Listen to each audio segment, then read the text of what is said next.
Hello दोस्त, सृजन classes bye Ranjan sir में आप लोग को हार्दिक स्वागत है। तो आपको मालूम होना चाहिए कि हम केमिस्ट्री में इनऑर्गेनिक केमिस्ट्री पढ़ा रहे हैं और उसमें चैप्टर है तत्वों का निष्कर्षण। टॉपिक था अयस्कों का सांद्रण। सांद्रण करने का 5 विधि था। पांचों विधि का हम एक्सप्लेन कर दिए हैं। आइए उससे रिलेटेड पहले हम ऑब्जेक्टिव पर क्लियर करेंगे, विचार करेंगे। आइए पहला ऑब्जेक्टिव देखा जाए बाबू। पहला ऑब्जेक्टिव, अयस्कों का सांद्रण। अयस्कों का सांद्रण करने से प्राप्त होता है। अयस्कों का सांद्रण करने से प्राप्त होता है। ए में सांद्रित अयस्क, बी में जारित अयस्क, सी में निस्तापित अयस्क, डी में सभी। तो याद करो, सांद्रण का मतलब होता है अशुद्धि को अलग करना। चलिए याद किया जाए। अयस्कों का सांद्रण करने से प्राप्त होता है, इसका मतलब क्या हुआ कि अयस्कों में उपस्थित अशुद्धियों को दूर करने से जो प्राप्त होता है उसे क्या कहता है। तो याद करें, अयस्कों का सांद्रण करने के बाद, अयस्कों में उपस्थित अशुद्धियों को अलग करने के बाद जो प्राप्त होता है उसे सांद्रित अयस्क कहा जाता है। तो बताओ यहाँ आंसर क्या होगा। अयस्कों का सांद्रण करने से प्राप्त होता है तो क्या आंसर होना चाहिए, सांद्रित अयस्क। ये आपका आंसर होगा। या याद हुआ बाबू, अयस्कों का सांद्रण करने से प्राप्त होता है तो क्या प्राप्त होता है, सांद्रित अयस्क। हम आपको बताए थे कि सांद्रण मतलब होता है अशुद्धियों को अलग करना। तो अयस्क में अशुद्धि को अलग करने के बाद जो बच जाता है उसी को सांद्रित अयस्क कहते हैं। उसके मुताबिक इसका आंसर होना चाहिए ए। बढ़िया से देखिए, हम आगे बढ़ते हैं दोस्त।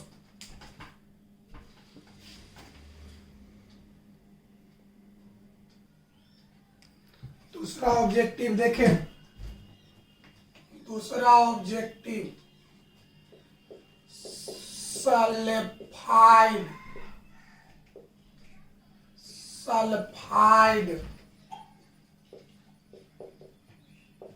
सल्फाइड अयस्कों का सांद्रण किया जाता है। चलिए आइए समझिए। पहला हो गया गुरुत्व पृथक्करण विधि।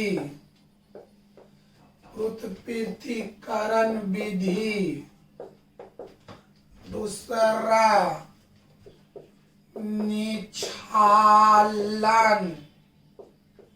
निक्षालन विधि। तीसरा फेन को ही कहिए झाग उत्प्लावन विधि। चलिए डी है कोई नहीं। तो याद करो, सल्फाइड अयस्कों का सांद्रण किया जाता है। तो याद करो, सल्फाइड अयस्कों में अशुद्धि और शुद्ध अयस्क के घनत्व में, याद के हम आपको बताए होंगे कि एगो सल्फाइड अयस्क है और एगो ऑक्साइड अयस्क है। तो सल्फाइड अयस्क में उपस्थित अशुद्धि का घनत्व शुद्ध अयस्क की अपेक्षा ज्यादा होता है। दो चीज समझा जाए बढ़िया से। पहले सल्फाइड अयस्क के बाद जिस अयस्क में उपस्थित अशुद्धि का घनत्व शुद्ध अयस्क से ज्यादा हो तो उसका सांद्रण फेन उत्प्लावन विधि द्वारा किया जाता है। दो बात याद करो, जिस अयस्क में उपस्थित अशुद्धि का घनत्व शुद्ध अयस्क से ज्यादा हो तो उसका सांद्रण फेन उत्प्लावन विधि से किया जाता है। दूसरी बात याद करो, जिस अयस्क में उपस्थित अशुद्धि का घनत्व शुद्ध अयस्क से कम हो, ज्यादा हो तब फेन उत्प्लावन विधि, कम हो तो गुरुत्व पृथक्करण विधि। कोई दिक्कत है? अगर अशुद्धि का घनत्व शुद्ध अयस्क से ज्यादा हो तो उसको फेन उत्प्लावन विधि, अगर उस अशुद्धि का घनत्व शुद्ध अयस्क से कम हो, अगर ज्यादा हो तो फेन उत्प्लावन विधि, कम हो तो गुरुत्व पृथक्करण विधि। तो सल्फाइड अयस्कों में अशुद्धि का घनत्व शुद्ध अयस्क से ज्यादा होता है, यानी सल्फाइड अयस्कों का सांद्रण फेन उत्प्लावन विधि या झाग उत्प्लावन विधि से किया जाता है। यहाँ पर दो है सल्फाइड अयस्क में, सुनो बाबू, दो गो अयस्क है, एगो सल्फाइड अयस्क है, एगो ऑक्साइड अयस्क है। तो सल्फाइड अयस्क में अशुद्धि का घनत्व शुद्ध अयस्क से ज्यादा होता है, इसलिए सल्फाइड अयस्कों का सांद्रण फेन उत्प्लावन विधि से किया जाता है। और ऑक्साइड अयस्क में अशुद्धि का घनत्व शुद्ध अयस्क से कम होता है, इसलिए ऑक्साइड अयस्क का सांद्रण गुरुत्व पृथक्करण विधि द्वारा किया जाता है। तो यह क्वेश्चन है, सल्फाइड अयस्कों का सांद्रण किया जाता है तो किससे किया जाता है बाबू? फेन उत्प्लावन विधि से किया जाता है। तो अब आइए मेरे भाई, सल्फाइड अयस्कों का सांद्रण किया जाता है तो किससे किया जाता है? फेन उत्प्लावन विधि से किया जाता है। अब यहाँ पर क्वेश्चन को चेंज करेगा। सल्फाइड अयस्कों के रूप में 3 अयस्क आता है, हम आपको बताए होंगे।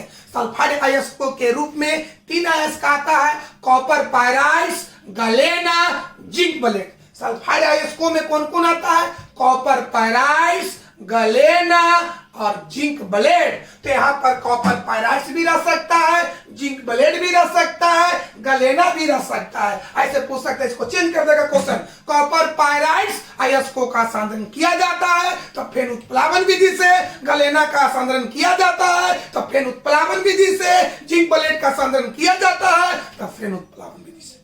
कोई दिक्कत है? कोई? देखिए, तो यहाँ क्वेश्चन क्या है? सल्फाइड अयस्कों का सांद्रण किया जाता है फेन उत्प्लावन विधि से। कोई दिक्कत है भाई? कोई प्रॉब्लम? देखिए,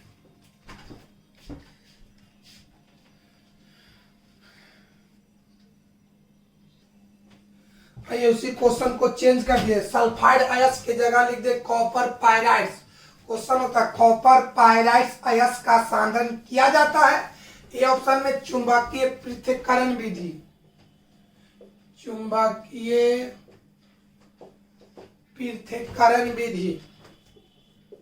दूसरा निक्षालन, निक्षालन विधि। तीसरा फेन उत्प्लावन विधि। तीसरा डी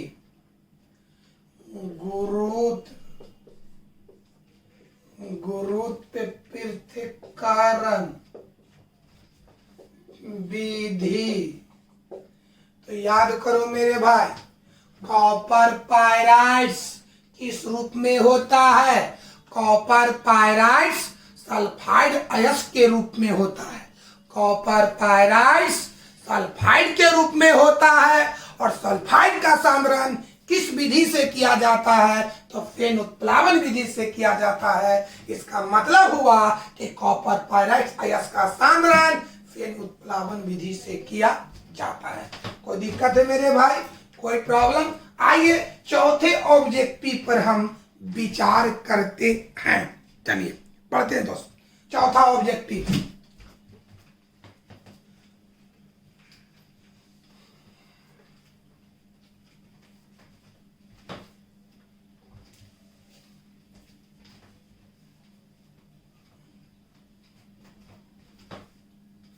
चौथा ऑब्जेक्टिव देखा जाए,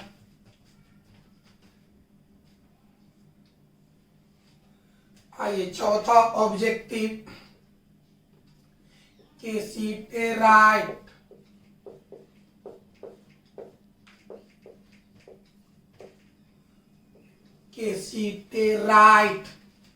केसिटेराइट का सूत्र होता है SnO2। यहां पर याद करो, केसिटेराइट का सूत्र बोलो SnO2। केसिटेराइट किस धातु का अयस्क है? तो Sn का मतलब होता है टीन, तो केसिटेराइट टीन धातु का अयस्क होता है। तो यहां पर आ जाए केसिटेराइट का सांद्रण या केसिटेराइट का सांद्रण किस विधियों द्वारा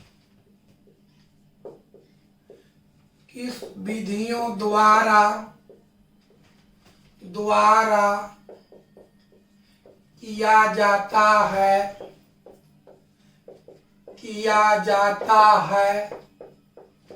ऑप्शन निक्षालन विधि,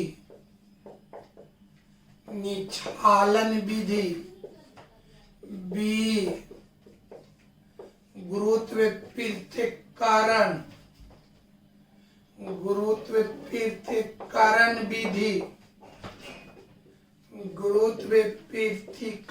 विधि, सी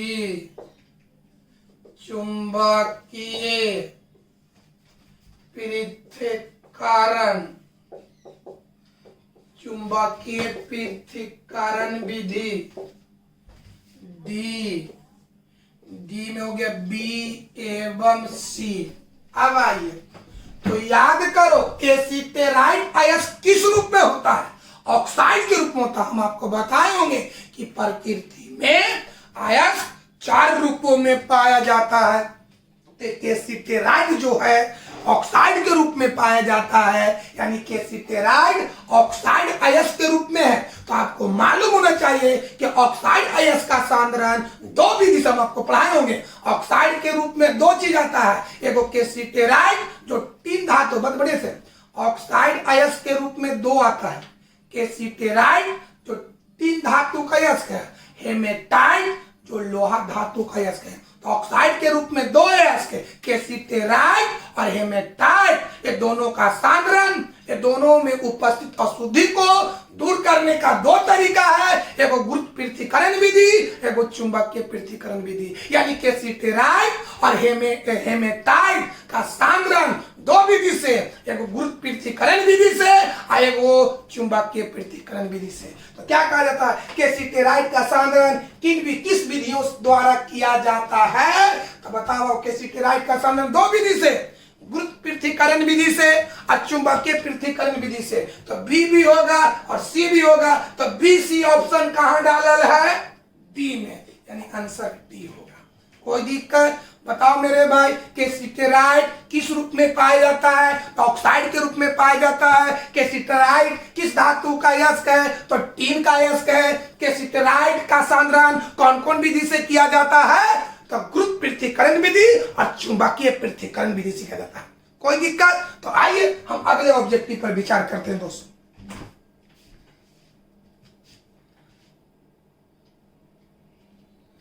पांचवा ऑब्जेक्टिव देखें। पांचवा, फेन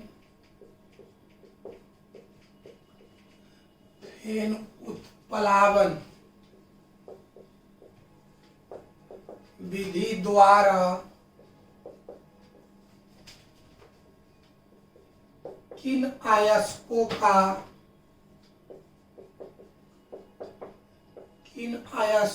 का सांद्रण किया जाता है?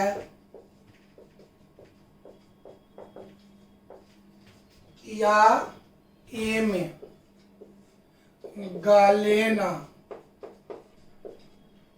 गलेना का सूत्र हो गया PbS। बोल, गलेना का सूत्र PbS। या पूछ दे गलेना किस धातु का अयस्क है? तो धातु के रूप में Pb माने लेड। पहला गलेना का सूत्र बोले पीबीएस गलेना किस धातु का अयस्क है? तो लेड धातु का अयस्क है। दूसरा copper, copper pyrites, copper pyrites का सूत्र CuFeS2।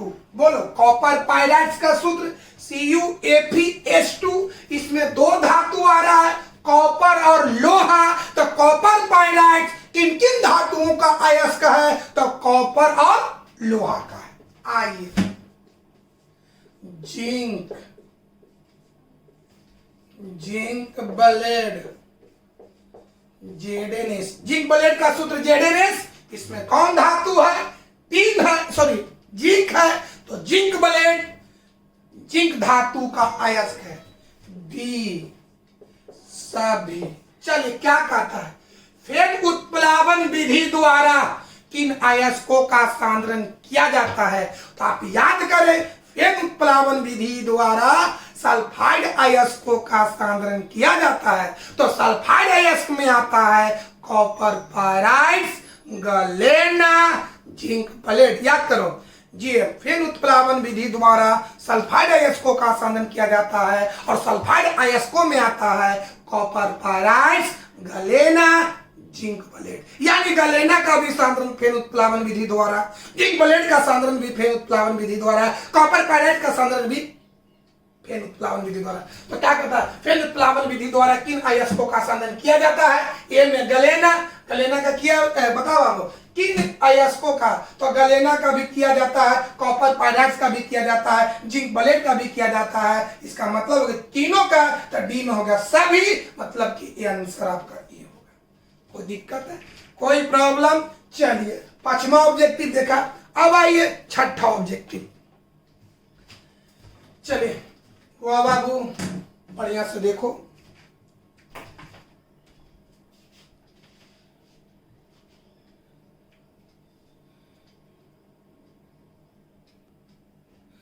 अगला देखिए छठा ऑब्जेक्टिव। पांचवा को ही देखिए ऐसे, पांचवा क्वेश्चन को इस तरह से देगा, ऑप्शन खाली चेंज करेगा। फेन उत्प्लावन, फेन उत्प्लावन विधि द्वारा किस अयस्क, किस अयस्क का सांद्रण, सांद्रण किया जाता है? ए में हेमेटाइट, हेमेटाइट का सूत्र होता है Fe2O3। तो बोलो, हेमेटाइट का सूत्र Fe2O3 जो लोहा धातु का अयस्क है। बॉक्साइड, बॉक्साइड का सूत्र Al2O3 जो एल्युमिनियम का अयस्क है। Copper, copper pyrites, copper pyrites. चलिए, CuFeS2 जो कॉपर और लोहा दोनों का अयस्क है।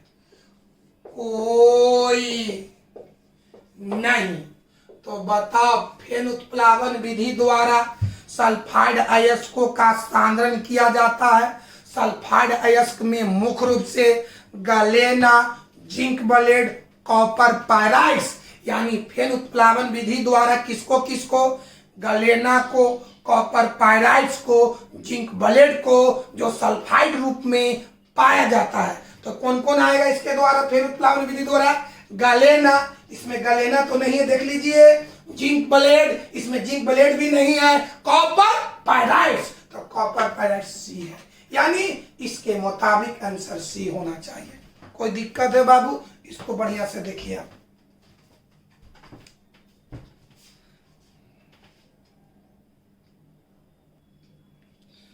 चलो बाबू आगे देखिए। अगला क्वेश्चन, चुंबकीय पृथक्करण, चुंबकीय पृथक्करण विधि द्वारा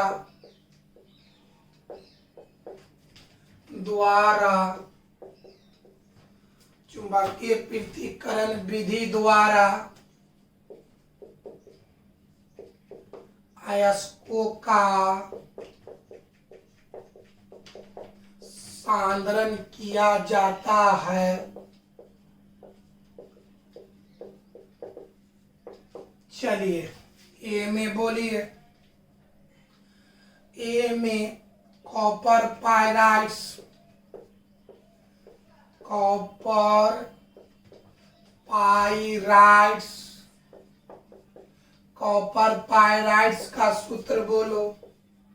CuFeS2 जो कॉपर और लोहा दोनों का अयस्क है।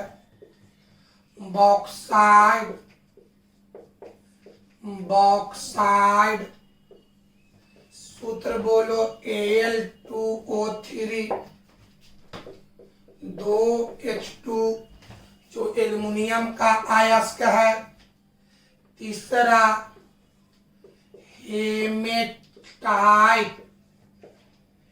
हेमेटाइट का सूत्र बोलो। Fe2O3 जो लोहा का अयस्क है। कोई नहीं। तो याद करो मेरे भाई, चुंबकीय पृथक्करण विधि द्वारा ऑक्साइड अयस्कों का सांद्रण किया जाता है। चुंबकीय पृथक्करण विधि द्वारा ऑक्साइड अयस्कों का सांद्रण किया जाता है। और हम आपको बताए हैं कि ऑक्साइड अयस्क के रूप में दो चीज आता है। एक वो हेमेटाइट जो लोहा धातु का अयस्क है, दूसरा कैल्सिटेराइट जो टीन धातु का अयस्क है। तो चुंबकीय पृथक्करण विधि द्वारा मुख्य रूप से हेमेटाइट और कैल्सिटेराइट का सांद्रण किया जाता है। तो इसमें कैल्सिटेराइट नहीं है कौन? हेमेटाइट। तो चुंबकीय पृथक्करण विधि द्वारा अयस्कों का सांद्रण किया जाता है। किसका किया जाता है? तो हेमेटाइट का। कोई दिक्कत है? कोई प्रॉब्लम है? कोई दिक्कत बाबू? आगे बढ़ते हैं दोस्त।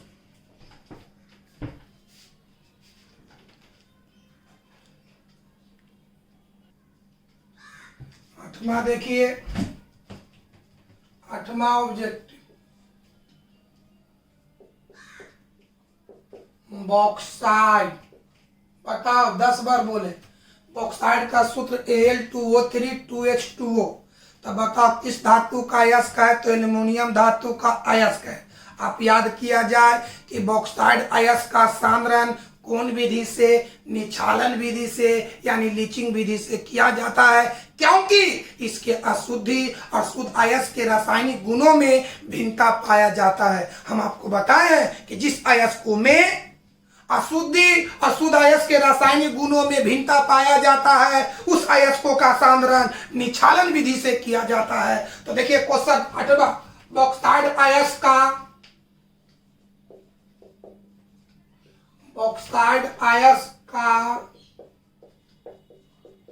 सांद्रण किया जाता है। बॉक्साइड अयस्क का सांद्रण किया जाता है। ए में लिखे हाथ से चुनकर विधि। हाथ से चुनकर विधि। चलो बी में देखो बाबू, चुंबकीय पृथक्करण। चुंबकीय पृथक्करण विधि। सी में देखो बाबू, निक्षालन। निक्षालन को अंग्रेजी में कहते हैं लीचिंग विधि। लीचिंग विधि। डी में कहो सभी। तो कहता बॉक्साइड अयस्क का सांद्रण किया जाता है। तो सबसे पहले याद करो कि बॉक्साइड अयस्क में अशुद्धि और शुद्ध अयस्क के रासायनिक गुणों में भिन्नता पाया जाता है, इसलिए बॉक्साइड अयस्क का सांद्रण निक्षालन यानी लीचिंग विधि से किया जाता है। तो आइए इसके मुताबिक आंसर बताइए। बॉक्साइड अयस्क का सांद्रण किया जाता है तो कौन विधि से? निक्षालन विधि से, यानी आपका आंसर होना चाहिए सी होना चाहिए। कोई दिक्कत है, कोई प्रॉब्लम? बढ़े दोस्त, आगे बढ़े। चलिए चल बाबू,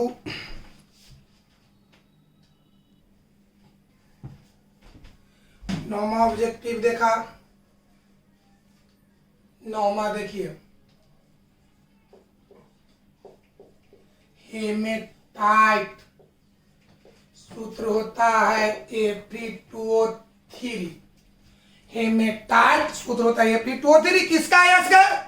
लोहा धातु का। तो हेमेटाइट अयस्क का सांद्रण, बोलेंगे खाली सांद्रण सांद्रण सांद्रण, तो हमने कल बोल दिए थे कि धातु क्रम का पहला चरण था अयस्कों का सांद्रण, और अयस्कों का सांद्रण को हम पूरी तरह से खत्म किए थे और उसी से रिलेटेड हम ऑब्जेक्टिव बता रहे हैं। यहाँ जितना भी ऑब्जेक्टिव बता रहे हैं उस सांद्रण से रिलेटेड है। तो आइए, हेमेटाइट अयस्क का सांद्रण, हेमेटाइट अयस्क का सांद्रण किया जाता है। चलिए ए में बोलिए,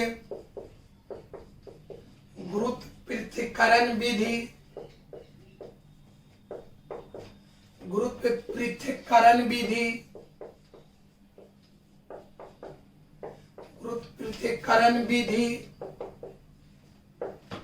बी में निक्षालन विधि, निक्षालन विधि। सी में चुंबकीय पृथक्करण विधि, चुंबकीय पृथक्करण विधि। डी में कोई नहीं। तो बोलो हेमेटाइट। याद करो कि जिस अयस्क में अशुद्धि अचुंबकीय और शुद्ध अयस्क चुंबकीय होता है उसका सांद्रण चुंबकीय पृथक्करण विधि से किया जाता है। तो हेमेटाइट अयस्क में जो उपस्थित अशुद्धि होता है, हेमेटाइट अयस्क में उपस्थित जो अशुद्धि होता है वो अचुंबकीय होता है और शुद्ध अयस्क जो होता है वो चुंबकीय होता है। इसका मतलब हेमेटाइट अयस्क का सांद्रण चुंबकीय पृथक्करण विधि से किया जाता है। आंसर क्या होना चाहिए? सी होना चाहिए। कोई दिक्कत बाबू, कोई प्रॉब्लम? आइए और हम अगले ऑब्जेक्टिव पर हम गौर करते हैं मेरे भाई।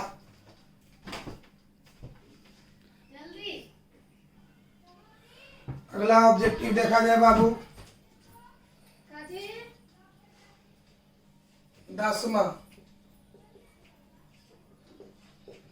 गलेना मुख्य रूप से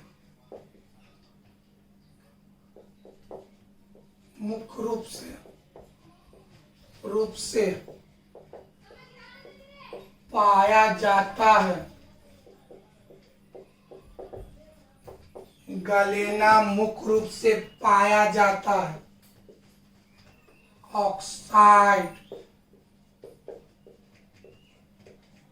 ऑक्साइड के रूप में।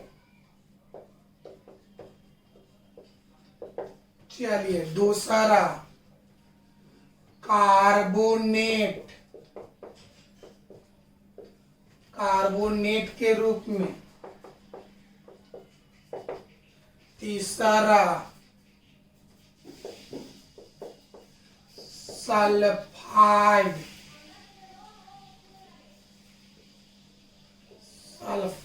के रूप में। चौथा, हाइलाइड के रूप में। कहता कि गलेना मुख्य रूप से पाया जाता है, माने किस रूप में? ऑक्साइड के रूप में पाया जाता है कि कार्बोनेट के रूप में पाया जाता है कि सल्फाइड के रूप में पाया जाता है कि हाइलाइट के रूप में पाया जाता है? तो आइए गलेना का सूत्र बोलिए। PbS, यहां लास्ट में एस है, तो जिस तरह से ऑक्सीजन से ऑक्साइड तो सल्फर से सल्फाइड। गलेना का सूत्र PbS, लास्ट में है एस, एस माने सल्फर, तो ऑक्सीजन से ऑक्साइड तो सल्फर से सल्फाइड, यानी गलेना किस रूप में पाया जाता है? तो गलेना सल्फाइड के रूप में पाया जाता है। आंसर ई आपका हुआ। कोई दिक्कत, कोई प्रॉब्लम? चलिए आगे बढ़ते हैं दोस्त।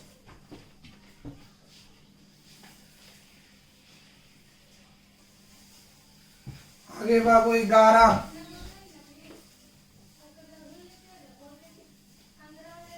निक्षालन। निक्षालन विधि द्वारा, निक्षालन विधि द्वारा, निक्षालन विधि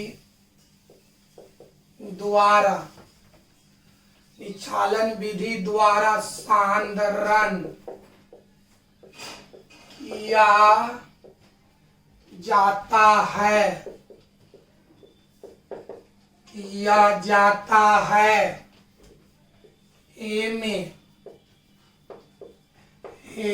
हेमेटाइट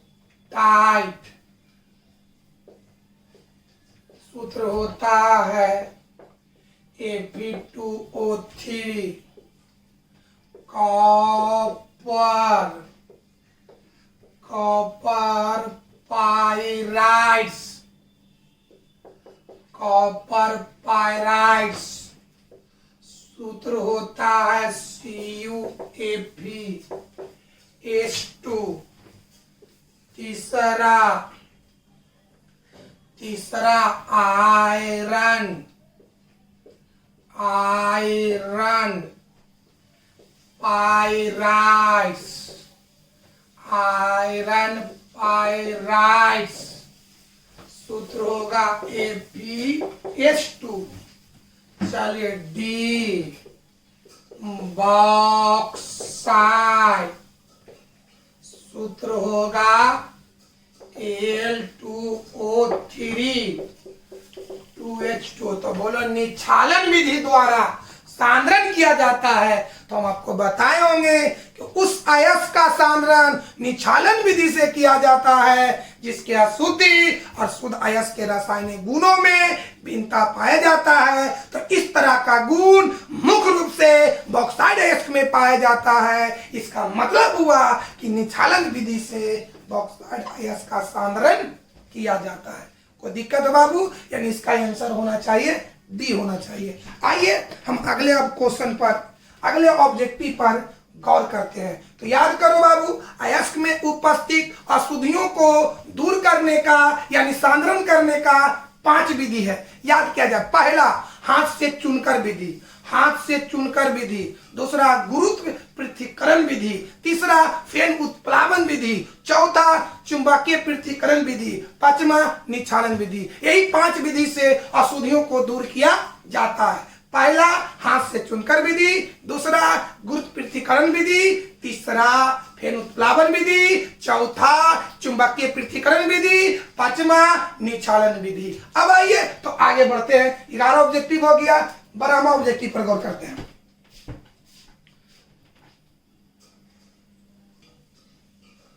चलो वह 12वां ऑब्जेक्टिव 12 अयस्कों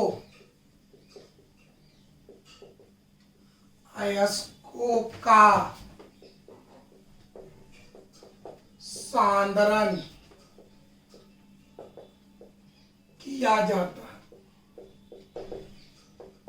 अयस्कों का सांद्रण किया जाता है। पहला विद्युत, विद्युत अपघटन, विद्युत अपघटन विधि। दूसरा निस्तापन विधि। तीसरा जारण विधि। अगला चुंबकीय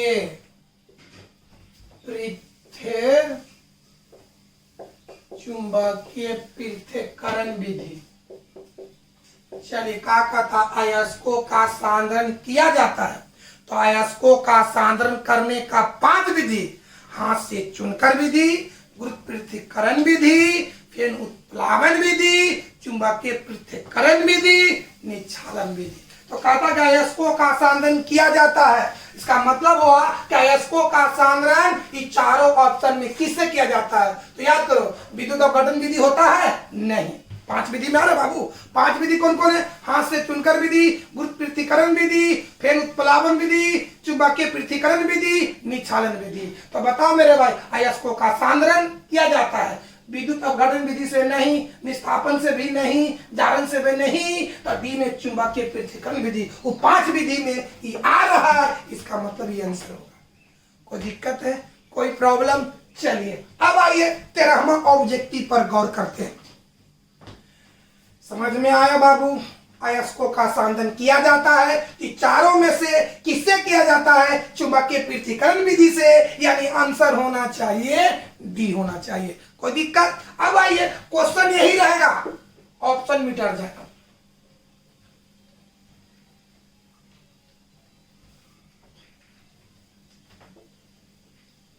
तेरह, अयस्कों का सांद्रण किया जाता है, ऑप्शन देखिए,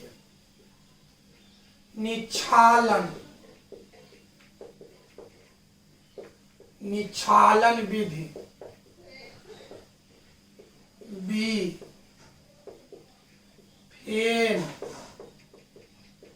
उत्प्लावन विधि, तीसरा चुंबकीय पृथक्करण विधि, डी सभी। क्या कहता है, अयस्कों का सांद्रण किया जाता, 5 विधि सांद्रण करने का, हाथ से चुनकर विधि, गुरुत्व पृथक्करण विधि, फिर उत्प्लावन विधि, चुंबकीय पृथक्करण विधि, निक्षालन विधि। अयस्कों का सांद्रण किया जाता है तो निक्षालन से किया जाता है, फिर उत्प्लावन से किया जाता है, चुंबकीय पृथक्करण विधि से किया जाता है, यानी सभी, यानी आंसर होना चाहिए डी। कोई दिक्कत है? ये आपका 13वां ऑब्जेक्टिव हुआ। देखिए आइए हम 14वां ऑब्जेक्टिव पर गौर करते हैं। वाह बाबू, 14वां ऑब्जेक्टिव,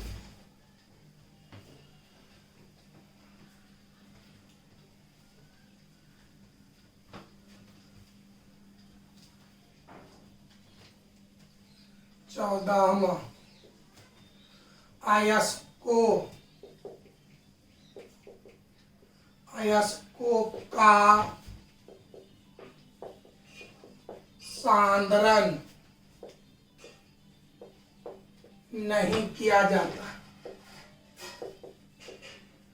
अयस्कों का सांद्रण नहीं किया जाता, नहीं किया जाता है। अब देखिए ए में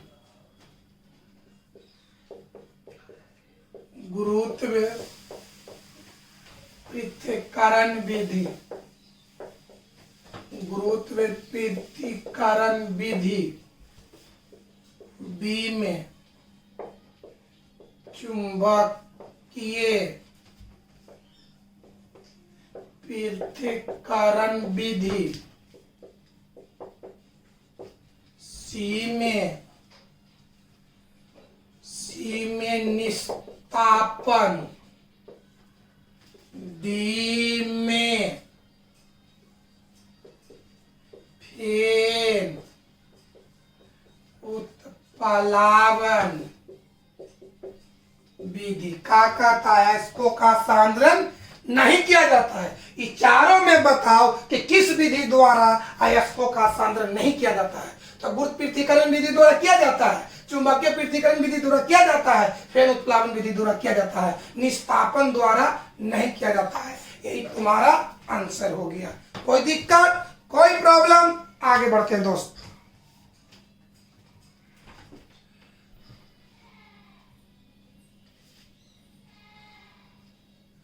पढ़े बउआ पांचवा,